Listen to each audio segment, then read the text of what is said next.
சித்தர் வணக்கம். உலக தமிழ் அறிவாளிகளே, சித்தர்களின் அருளால் நலமுடனும் பொலிவுடனும் நீடூழி வாழ்வோம்.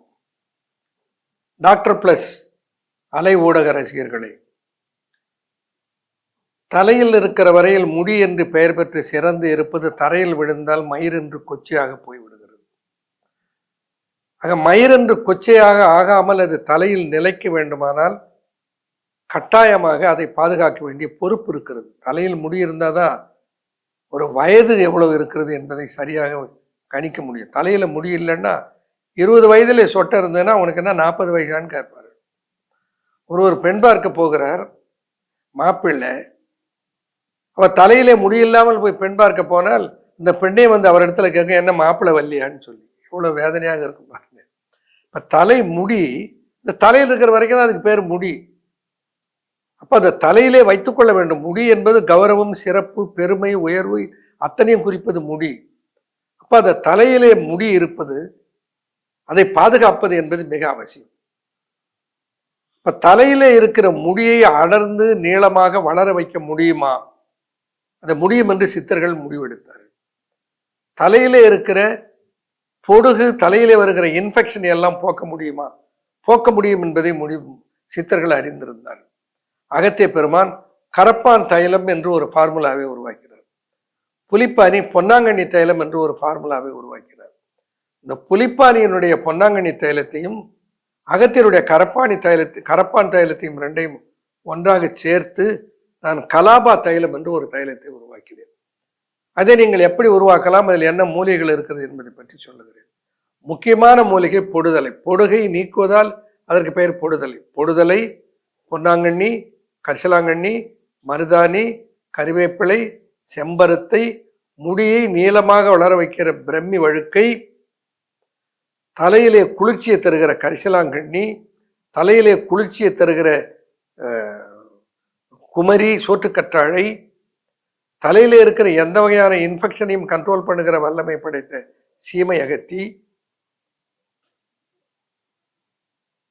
புங்கநிலை, அருகம்புல், பரங்கிப்பட்டை என்று பல்வேறு மூலிகைகள். இந்த மூலிகைகளை எல்லாம் கொண்டு வந்து எந்த எண்ணெயிலே தைலம் காய்ச்ச வேண்டும், அது ரொம்ப முக்கியம். ஏன்னா பலர் என்ன பண்ணுவார்கள், சிலர் அப்படி போகிற போக்கில் சொல்லிவிட்டு போவார்கள். அதை கேட்டுக்கிட்டு போய் செஞ்சு இவன் தொந்தரவை தான் அனுபவிப்பான். சித்தர்களுக்கு கெட்ட பேர் வந்து சேரும். சிலர் என்ன சொல்வார்கள், தேங்காய் எண்ணெயை நன்றாக காய வைத்து விடுங்கள், பொன்னாங்கண்ணி, கரிசலாங்கண்ணி 2 இலையும் நன்றாக அரைத்து கெட்டியாக அடை மாதிரி வடை தட்டி வச்சுக்கோங்க. இந்த எண்ணெயை காய வச்சுட்டு நல்லா காஞ்சதுக்கப்புறம் அதில் இதை அடையடையாக தட்டி வைத்திருப்பதை போடுங்கள். அடுப்பில் எண்ணெய் வச்ச உடனே உனக்கு வடை சுடுற ஞாபகம் வந்துடும். அதை நல்லா காய்ச்சி அது 120 டிகிரி 140 டிகிரி என்று கொதிக்கிற நிலையில், அவ்வளோ கொதித்தா என்ன ஆகும், அந்த அத்தனை மூலிகைகளும் இருக்கிற இயற்கை சத்துக்கள் சிதைந்து போயிடும், அழிந்து போயிடும். அதில் வடையை தட்டி போடுவான். போட்டால் அது அப்படியே பொறி பொறியாக புரண்டு பிரிஞ்சு அப்படியே போயிடும். எண்ணெயில் அது முழுதும் கரைந்த பின்னால் அது அடுப்பை நிறுத்திட்டு எண்ணெய் எடுத்து வடிகட்டி தடவுங்க என்று சொல்லுவான். தடவை என்ன பண்ண, முடி கொட்டும். சில பேருக்கு தலையிலே எண்ணெயை தேய்த்து விட்டு இந்த கையை எடுத்து பார்த்தா தலையில் இருக்கிறத விட கையில் முடி ஜாஸ்தி இருக்கும். தலைமுடி கொட்டுகிறது என்று வேதனைப்படுவார். துண்டை தோட்டி விட்டு பார்த்தா துண்டில் வெள்ளை வெள்ளை கருப்பு கருப்பாக தலைமுடி அந்த வெள்ளை துண்டாக இருந்தால் நன்றாக தெரியும்.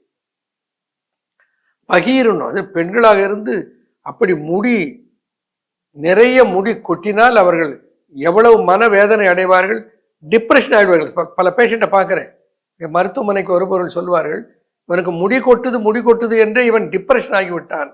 ஆண்களை முடி கொட்டுகிறது என்று சொல்லி இவள் டிப்ரெஷன் ஆகிவிட்டாள். அது பெண்களை. இப்படி முடி கொட்டுவது என்பது சாதாரண விஷயம் அல்ல. அது டிப்ரெஷனில் கொண்டு போய் விடுகிற அளவுக்கு மிக முக்கியமான ஒரு செய்தியாக இது இருக்கிறது. அப்போது இந்த முடி கொட்டுவதை நிறுத்துவதற்கு இந்த மூலிகைகள்லாம் சொன்னேன் இல்லைங்களா, இந்த மூலிகைகள் எல்லாம் ஒவ்வொன்றையும் ஒரு கைப்பிடி கொண்டு வந்து இடித்து சாறு எடுத்து, எவ்வளவு சாறு வருகிறதோ அதை போல் 200 மடங்கு தேங்காய் எண்ணெய், தலைக்கு தடவுகிற எண்ணெயை வேறு எண்ணெயில் செய்யக்கூடாது. கலாபா தைலம் ப்ரிப்பேர் பண்ணுறதுக்கு தேங்காய் எண்ணெயை தான் நான் பயன்படுத்துகிறேன். எப்படி அதை தயாரிக்கிறேன், இப்போ தேங்காய் எண்ணெய் ஒரிஜினல் தேங்காய் எண்ணெய் கிடைக்க மாட்டேங்கிறது. பெரிய பெரிய நிறுவனங்கள் பிராண்டட் தேங்காய் எண்ணெய் என்று கொடுக்கிறார்கள். அதிலும் பியூரிட்டி இல்லை, அதிலும் கலப்படங்கள் இருக்கின்றன. அதிலும் குறிப்பாக எல்எல்பி, லைட் லிக்விட் பேரஃபின் கலந்து தேங்காய் எண்ணெயை நாசப்படுத்தி விட்டார்கள். இன்னும் பலர் தேங்காய் கொப்பரையை அரிந்து காய வைத்து அந்த காய்கிற போது அந்த தேங்காய் கொப்பரையில் பூஞ்சை வந்து விடக்கூடாது என்பதற்காக சல்ஃபரை தடவி அதை உலர்த்துவார்கள். அது நல்ல தேங்காய் தான், ஆனால் அதில் சல்ஃபர் கலந்து விடுது. அதிலே ஆட்டி எடுத்த தேங்காய் எண்ணெயில் அதிலே தேங்காய் எண்ணெயினுடைய முழு நன்மையை பெற முடியாது. நான் இப்படி பல இடங்களிலே தேங்காய் எண்ணெயை வாங்கி பார்த்து மனம் நொந்து போய்விட்டு கடைசியாக இப்பொழுது என்ன செய்கிறேன், தேங்காய் கொப்பரையை பொள்ளாச்சியிலிருந்து வாங்குகிறேன். பொள்ளாச்சின்னா முழு தேங்காய் கொப்பரை, அது உடைக்கப்பட்டதல்ல, முழு தேங்காய் கொப்பரை. அதை வாங்கி வந்து இங்கே 2-3 நாட்கள் மீண்டும் காய வைத்து அதை மறுபடியும் நறுக்கி அதை மீண்டும் காய வைத்து, இப்போ பார்த்தீங்கன்னா அதில் எந்த ஃபங்கலும் இருக்காது, அதில் எந்த வகையான கெடுதி வருவதற்கு வாய்ப்பில்லை. அப்படி தேங்காய் கொப்பரையை வாங்கி அதை ஆட்டி அதிலிருந்து தேங்காய் எண்ணெயை எடுத்து அந்த தேங்காய் எண்ணெயிலிருந்து தான் நான் கலாபா தைலத்தையும் கலாபா டி தைலத்தையும் ப்ரிப்பேர் பண்ணுகிறேன். கலாபா டி தைலத்துக்கும் கலாபா ஹேர் ஆயிலுக்கு என்ன வித்தியாசம் முக்கியமானா, கலாபா டி ஹேர் ஆயில், கலாபா டினா கலாபா ஃபார் டேண்ட்ரஃப், கலாபா ஹேர் ஆயிலுக்கும் கலாபா டி ஹேர் ஆயிலுக்கு என்ன வேறுபாடுன்னு சொன்னால், கலாபாவில் இருக்கிற அத்தனை மூலைகளும் கலாபா டி ஹேர் ஆயிலே இருக்கிறது. இது டேண்ட்ரஃபை போக்க வேண்டி இருப்பதனால அதனோட நீலி, வெட்பாலை, பேயகத்தி, அருகம்புல் இந்த 4னுடைய சாற்றையும் அதனோடு கூடுதலாக சேர்த்திருப்போம்.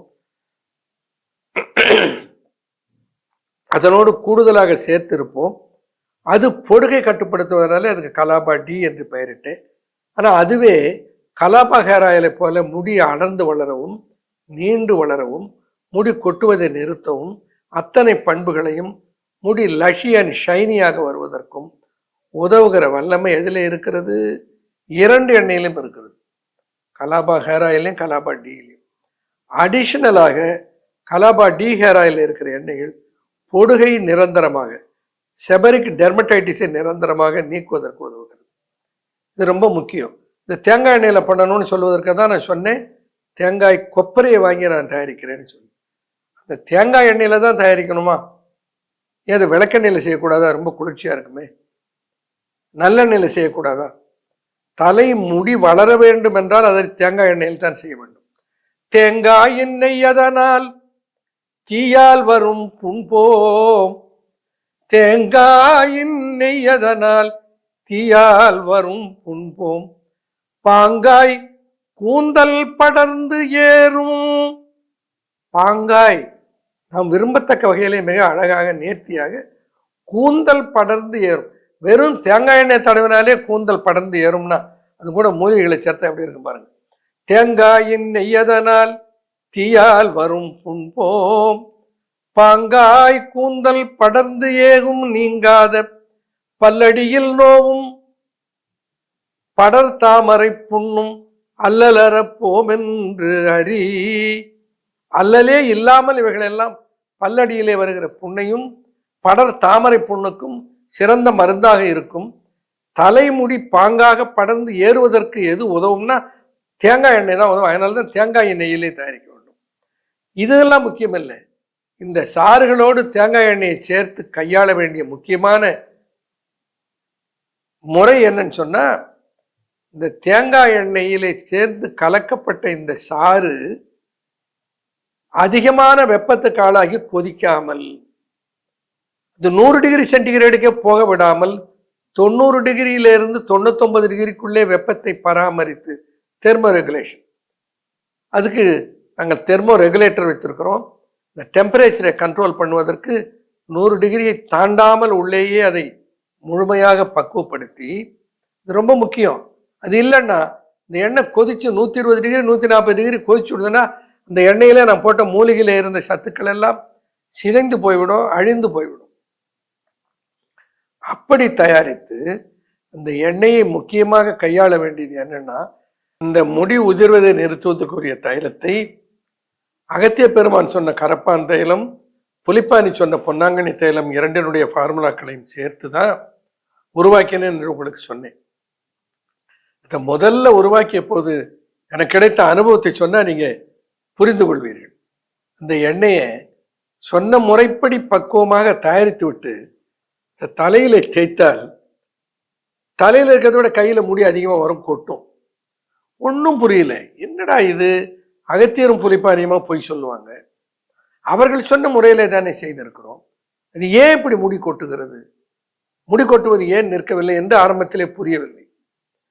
பிறகு ஒரு முறை என்ன ஆயிற்று, இந்த தைலத்தை தயாரித்து விட்டு வேறு ஒரு காரியத்துக்காக ஊரை விட்டு வெளியிலே போக வேண்டிய நேர்ந்தது. அப்ப வெளியிலே போக நேர்ந்த போது அந்த தைலத்தை துணிக்கு அடியிலே உள்ளே பீரோவிலே வைத்திருந்த பாருங்க, மறந்துட்டோம். ஒரு 3-4 மாதங்கள் கழித்து அந்த தைலத்தை எடுத்து தலைக்கு தடவினால் ஒரு முடி கூட கொட்டவில்லை. அதே தைலம், முடி நன்றாக வளர்ந்தது. ஒன்றும் புரியல, என்னடா இதே தைலம் தயாரித்து தடவின போது முடி கொட்டியது, ஒரு 3 மாதம் கழித்து தடவிய போது முடி கொட்டவில்லையே என்று பிறகு அகத்திய பெருமான் சொன்ன கருத்தை எடுத்து ஆராய்ந்து பார்த்தால் அவர் சரியாகத்தான் சொல்லி இருக்கிற, தவறு நாம் தான் செய்துட்டோம். நான் என்ன செய்தேன், நாம் என்ன பண்ணுவோம், வடை சுட்டா அது ஆறுறதுக்கு முன்னே வாயில போட்டு சுட்டு அங்கேயும் இங்கேயும் வேக வச்சுப்போம். அதுலேயும் கொழுக்கட்டை செஞ்சோன்னு வச்சுக்கோங்க, அது உள்ள நல்லா சூடாக இருக்க அவசர அவசரமாக கடிச்சிடுவோம். அது மாதிரி இந்த எண்ணெய் செய்த உடனே அதை பார்க்கணும்னு சொல்லி தலையில தடவுவது என்பது அவசரமாக இருக்கும். ஆனால் அகத்தியர் என்ன சொல்றார், இந்த தைலத்தை காய்ச்சிய பின்னால் தானிய புடமாக 1 மண்டலம் வைத்திருந்து பிறகு பயன்படுத்தவும்னு சொல்றார். தானிய புடம் என்றால் அந்த புடத்திலே பல வகை உண்டு. குக்குடப்புடம், கோழி அளவுக்கு வரட்டியை போட்டு அதில் வேக வைப்பது குக்குடப்புடம். வராகப்புடம், ஒரு பன்றி அளவுக்கு வரட்டி அடுக்கி அதிலே வேக வைப்பது வராகப்புடம். கஜப்புடம், ஒரு யானை உயரத்துக்கு வரட்டி அடுக்கி அதற்குள்ளே சேலை மண் சுற்றி அகல்லே வைத்திருக்கிற மருந்தை சுடுவது, அது ஒரு வகையான புடம். அதே மாதிரி ஜலப்புடம், தண்ணீரிலே வைத்து ஒரு குறிப்பிட்ட காலத்துக்கு அப்புறம் எடுப்பது தண்ணீர் புடம். பூமி புடம், பூமியிலே புதைத்து வைத்திருந்து எடுப்பது. அது போல தானியத்துக்கு நடுவிலே அந்த தைலத்தை வைத்திருந்து எடுப்பது, அது தானிய புடம். அப்பெல்லாம் பெரிய பெரிய பானையில தானியங்களை வைத்திருப்பாங்க, கம்பு, கேழ்வரகு, நெல் இப்படி சேமித்து வைத்திருப்பார்கள். அந்த தானியத்துக்குள்ளே இதை மூடி வைத்து விட்டால் அந்த வெதுவெதுப்பு, தானியத்தினுடைய வெதுவெதுப்பு அந்த அந்த எண்ணெய்க்குள்ளே அப்படியே நிரந்தரமாக ஒரே டெம்பரேச்சர்ல மெயின்டைன் பண்ணும். அப்படி ஒரு டெம்பரேச்சர்ல அதை தானிய வெப்பத்திலே மெயின்டைன் பண்ணப்பட்டால் அதிலே சேர்த்த மூலிகை சத்துக்கள் எல்லாம் முறையாக அவைகளுக்குள்ளே செயல் புரிந்து முடி கொட்டுவதை நிறுத்தி முடி வளர்வதற்குரிய மெச்சூரிட்டி அடைகிறது. நாமோட சயின்ஸில் என்ன பண்ணுவோம், சில டையிங் ஏஜென்ட்ஸ் பெர்ஃபார்ம், இந்த ஹிஸ்டாலஜி ஸ்டடி பண்ணும்போது டிஷ்யூஸை செக்ஷன் பண்ணி அதில் டைஸை யூஸ் பண்ணுவோம். ஈஓசின் டையை போடுறோன்னு வச்சுங்களேன், டையை செய்த உடனே போட்டால் அது கலர் ஏறாது. அந்த மெச்சூரிட்டிக்காக 1 மாதம் 2 மாதம் வைத்திருந்து திரும்ப எடுத்து பயன்படுத்தினா அது நன்றாக கலர் அதில் படியும். அது போலத்தான் எல்லா சித்தர்கள் சயின்டிஃபிக் நாலேஜ் இல்லைன்னா இதெல்லாம் எப்படி அவர்கள் கண்டு இருப்பார்கள். ஆரம்பத்திலே ஃப்ரெஷ்ஷாக போட்டால் முடி கொட்டுது, அதையே புடமாக தானிய புடமாக ஒரு 48 நாள் வைத்திருந்து பயன்படுத்தினால் முடி கொட்டவில்லை. அப்பதான் புரிந்தது, இந்த தைலத்தை தயாரித்த உடனே தடவக்கூடாது. இப்போ நாங்கள் என்ன பண்ணுறோம், இந்த தைலத்தை உருவாக்கி விட்டு அதை ஒரு பாத்திரத்துக்குள்ளே போட்டு மூடி ஒரு பிளாக் பேப்பரை அதை சுற்றி ஒட்டி அசையாமல் வைத்து விடுகிறோம். அப்படி அசையாமல் 48 நாள் 2 மாதம் கிட்டத்தட்ட வைத்திருந்து பிறகு எடுத்து தான் பேக் பண்ணுகிறோம். அதனால இந்த சில நேரங்களில் தயாரிப்பில் தாமதம் கூட ஆகிடும் அந்த பேக் பண்ணுவதற்கு. சில நேரங்களில் கிடைப்பதற்கு அரிதாக போவதற்கு காரணமே அதுதான். இதை நீங்கள் தயவு செய்து புரிந்து கொள்ள வேண்டும். இவ்வளவு முறைப்படி அதை உருவாக்கினால்தான் அது சரியாக பலன் தரும். அதை எடுத்து தலையில் 5 நிமிட நேரம் தேய்க்க வேண்டும். அதில் நல்ல குளிர்ச்சி, அதை ரொம்ப சொத என்ற தலையில் தடவக்கூடாது. ஆனால் அந்த கலாபா தைலத்தை கொடுத்திருக்கிற பாட்டிலில் ஒரு அப்ளிகேட்டர் வைத்திருக்கேன். இந்த அப்ளிகேட்டரை பயன்படுத்தி தலையிலே அதை நன்றாக தேய்த்து விட்டு பிறகு ஒரு ஹெட் மசாஜரும் கொடுத்துருக்கேன். அது விலையில்லாமல் இலவசமாக தந்திருக்கிறோம். ஏன்னா சித்தர்கள் சொல்லியிருக்கிற இந்த மூலிகையினுடைய பலன் மிஸ் ஆகிடக்கூடாது. அப்போது அந்த ஹெட் மசாஜரை போட்டு தலையில் நன்றாக மசாஜ் கொடுத்து விட்டு அப்ளை பண்ணுவதற்கு ஹேர் அப்ளிகேட்டரை பயன்படுத்தி அப்ளை பண்ணிவிட்டு தேய்த்து அதை ஒரு 5 நிமிட நேரம் மசாஜ் கொடுத்தால் முடியின் வேர்க்காலில் அந்த எண்ணெய் புகுவதனாலே முடி கொட்டுவது ஒரு வாரத்தில் நின்று விட்டது என்று சொல்பவர்கள் ஏராளம். ஒரு மாதத்திலே இருந்து 3 மாதத்துக்குள் முடி கொட்டுவது நின்று விட்டது என்று சொல்லாதவர்களே இல்லை. ஆனால் 3 மாதத்தில் முடி கட்டாயமாக ஒரு அங்கல் நீளம் வளர்ந்திருக்கிறது என்று எல்லோரும் சொல்வார்கள். முடி வளர்ச்சியை தூண்டும், முடி உதிர்வதை நிறுத்தும், முடி அடர்ந்து வளர்வதற்கு உதவும். அப்போ என்ன பண்ணணும்? அடர்ந்து வளர்ந்து எப்படி தெரியும்? ஒரு 3 மாதம் பயன்படுத்தி விட்டு பார்த்தீங்கன்னா தலை வாரி இருக்கும்போது முடி படிந்த முடி இருக்க சின்ன சின்ன முடிகள் தலையிலே தூக்கி கொண்டு இருக்கும். அவைகளெல்லாம் புதிதாக வளர்ந்து வந்த முடிகள். அதை அந்த massaging and rubbing the oil on the scalp is very important. அப்படி தேய்ப்பதனால் முடியின் வேர்க்காலில் எண்ணெய் புகுந்து அந்த முடி அடர்ந்து வளருவதற்கு, முடி கொட்டுவதை நிறுத்துவதற்கு உதவும். இதை சொல்லுகிற போதே ஒரு கருத்தை நான் கட்டாயம் சொல்ல வேண்டும். என்னுடைய யோகா குருஜி அவர்கள் இந்த எண்ணெயை கொசு கடிக்கிறது என்று உடல் முழுக்க தேய்த்து கொண்டு அவர்கள் காலையிலே யோகா பண்ணுவார்கள். அதனுடைய விளைவு என்ன? ஒரு 4-5 மாதம் கழித்து என்னை பார்க்க வருகிறார். உடல் முழுக்க முடி அடர்த்தியாக வளர்ந்துருக்குது. உரோம ரிஷி மாதிரி வரார். அவர் இந்த இடத்துல எடுத்து காட்டுகிறார். அந்த முடியை இழுத்து இப்படி காட்டுறார். இந்த பாருங்க, கொசு கடிக்குதுன்னு நான் அந்த தைலத்தை மேலே பூசிக்கிட்டு யோகா பண்ணேன். அந்த விளைவு இப்படி 2 அங்குல நீளம் 3 அங்குல நீளம் முடி வளர்ந்து விட்டது உடல் முழுக்க. அதனால நான் என்ன சொல்ல வருகிறேன், இதை பயன்படுத்துபவர்கள், குறிப்பாக பெண்கள், எண்ணெயை தடவிட்டு கையை முகத்தில் போட்டு தேய்ச்சிடக்கூடாது. அப்புறம் மீசையை முறுக்கிட்டு எண்ணெய் திட்டக்கூடாது. இப்போ முடியை, இப்போ தாடி, எத்தனையோ தாடி மீசை வளர்வதற்கு இந்த தைலத்தை வாங்கி சென்று தேய்த்து தாடி நன்றாக வளர்கிறது, மீசை நன்றாக வளர்கிறது என்று சொல்லுகிறார். இப்போ பெண்கள் குறிப்பாக எண்ணெயை தலைக்கு தடை விட்டு கையை நன்றாக தேய்த்து கழுவிவிட வேண்டும். அந்த வேலைக்கே அந்த அந்த அந்த தொல்லைக்கே வேலை இல்லை. ஏன்னா மசாஜரை பயன்படுத்தி தேய்த்தால் கையில் எண்ணெய் படப்போவதே இல்லை. அதனால் மசாஜரை பயன்படுத்தி, அப்ளிகேட்டரை பயன்படுத்தி எண்ணெயை தடைவிட்டு மசாஜரை பயன்படுத்தி தலையில் அந்த எண்ணெய் நன்றாக ஸ்கேல்ப்புக்குள்ளே புகும்படி தேய்த்து கையில் தடவாமல் பார்த்து கொண்டால், குறிப்பாக முகத்தில் பெண்கள் தடவாமல் பார்த்து கொள்வது அவசியம். பிறகு எந்த தவறு நடந்துவிட்டால் அந்த பழியை என் மீது போடக்கூடாது. தலையில் எண்ணெய் தடவான முகத்தில் முடி வளருது என்று சொல்லக்கூடாது. அதற்காக சொல்லுகிறேன். ஒரு வரப்பிரசாதம், அகத்திய பெருமானும் புலிப்பாரியும் நமக்கு தந்த வரப்பிரசாதம் கலாபா ஹேர் ஆயில் அண்ட் கலாபா டி ஹேர் ஆயில். இதை தலைக்கு தேய்த்து குளிப்பதற்கு என்று சித்தர்கள் சொன்ன முறைப்படி மூலிகைகளினாலே தயாரிக்கப்பட்ட ஒரு ஹேர் வாஷ் பண்ணுவதற்கென்று இருப்பது டான்பை ஷாம்பு. ஆச்சரியப்படுவீர்கள். டான்பை ஷாம்புவை பயன்படுத்தினால் அது பொடுவுக்கும் நல்ல டாண்ட்ரஃபை பை சொல்வதற்கு உதவுவதோடு அல்லாமல் அந்த அந்த டான்பை ஷாம்பு முடியை ஷைனிங் ஆக்குவதற்கும், அதை விட முக்கியம், முடி சிக்காகாது, கண்டிஷனிங் எஃபெக்ட், இத்தனையும் ஒன்றாக சேர்த்து அமைந்தது தான் டான்பை ஷாம்பு. அப்போது கலாபா ஹேர் ஆயில் அல்லது கலாபா டி ஹேர் ஆயில் ப்ளஸ் டான்பை ஷாம்பு முடியை பராமரிக்க, முடி கொட்டுவதை நிறுத்த, உதிர்ந்த முடியை மீண்டும் பெற ஒரு சித்தர்கள் தந்திருக்கிற கரப்பான் தைலம், பொன்னாங்கண்ணி தைலனுடைய சேர்க்கை தான் கலாபா டி அண்ட் கலாபா ஹேர் ஆயில். தமிழ் கூறும் நல்லுலகம் பெற்று பயன்பட்டு ஆனந்தமாக வாழட்டும். நன்றி, வணக்கம்.